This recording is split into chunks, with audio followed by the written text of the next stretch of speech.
የእግዚአብሔር ቤተሰቦች ያለ እግዚአብሔር ጉልበት ካለንበት ኃጢአትን መውጣት አንችልም። አንዳንድ ጊዜ ሰይጣን ምን ሊለን ይችላል? አይ እንዲሆኝ ረክሼ ቤተክርስቲያን አልሄድም፣ እንዲሆኝ ረክሼ የጸሎት መጽሐፌን አልነካው፣ እንዲህ ባረኩበት እጄ እንዲህ በልቋል። እንደው ይገርማቸዋል እኮ ጸሎተኛ ለመሆን ምን ያስፈልጋል ቢሏቸው አንድ አባት መጸለይ አሏቸው። ጸሎተኛ ለመሆን መፍትሄው ምንድን ነው? ንገሩኝ እንጂ መጸለይ ነው። ወደ እግዚአብሔር ቤት ለመምጣት መፍትሄው ምንድን ነው?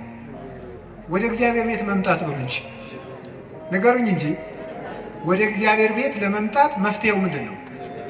ጥሩ ሰው ለመሆን መፍትሄው ምንድን ነው? ከነ ክፋታችን መምጣት።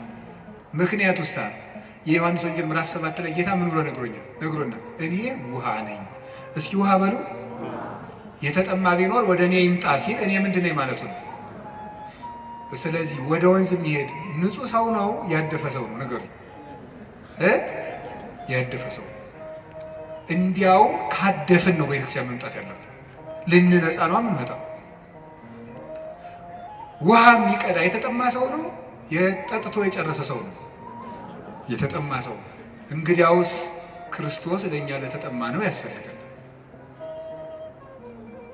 ለደረቀ ዛፍ ውሃ እንደምናጠጣው እንዳይደርቅ እንደምናጠጣው ደረቅ ለሆነችው በረሃ ለሆነችው ነፍሳችን የሕይወት ውሃ ክርስቶስ ያስፈልገናል። ፍሬ ቢስ ለሆነው ቅጠል ብቻ ለሆነው ሰውነታችን የሕይወት ውሃ ክርስቶስ ያስፈልገናል።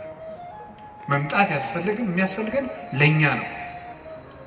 ጉልበቴ ሆይ እወድሃለሁ ምንለው በእግዚአብሔር ጉልበት እንጂ ሰው በጥረቱ ብቻ ከኃጢአት ሊወጣ አይችልም።